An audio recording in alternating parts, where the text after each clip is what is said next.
Bonjour à tous, aujourd'hui vidéo à destination des terminales maths expertes avec de l'arithmétique. On est sur la division euclidienne avec une petite énigme. Trouver tous les antinaturels qui divisés par 7 donnent un quotient égal à 4 fois le reste. Je vous ai remis la définition, enfin la propriété qui permet de définir la division euclidienne. À vous de jouer. On va donc appeler n un antinaturel solution de cette énigme.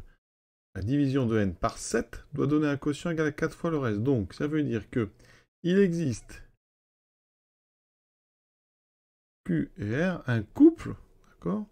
Donc, un couple avec donc, Q qui appartient à, donc ici Z, un relatif peut être négatif, ici il sera positif, mais dans la définition Q peut être négatif, et R, un entier naturel, qui vérifie la propriété suivante, c'est que R est positif, bon, c'est un entier naturel, et il est strictement plus petit ici que 7.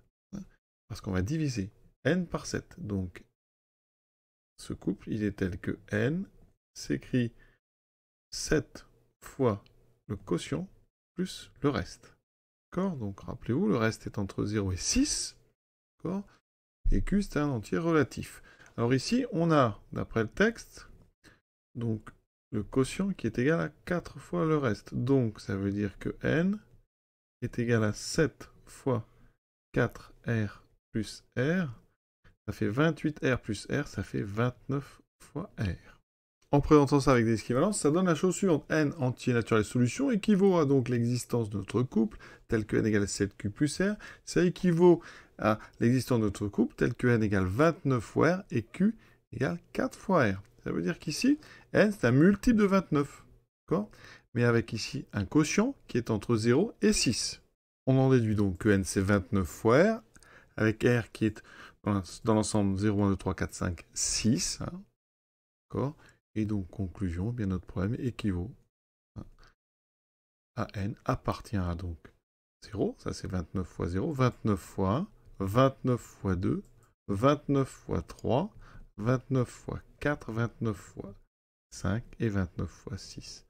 Voilà. Et donc, on a 7 solutions au problème. 0, 29, 58, 87, 116, 145 et 174. Alors ici, on a raisonné par des équivalences, c'est pas la peine de vérifier vos solutions. Si vous raisonnez avec des implications, ça veut dire en utilisant des donc, eh bien, vous aurez à vérifier vos solutions. On va quand même en vérifier une, par exemple 87. 87, si on divise donc par 7, c'est 7 fois quoi? Alors, 87, c'est 7 fois, alors on n'est pas loin de 70, d'accord? Donc on en a 10, ensuite, on va donc faire 12 fois 7, qui fait 84 plus 3. Et effectivement, notre quotient est égal à 12, et notre reste est égal à 3. Il y en a bien 3 fois 4, 12. Hein, le quotient vaut bien 4 fois le reste. Vous pouvez tester pour les autres, hein, 145 par exemple.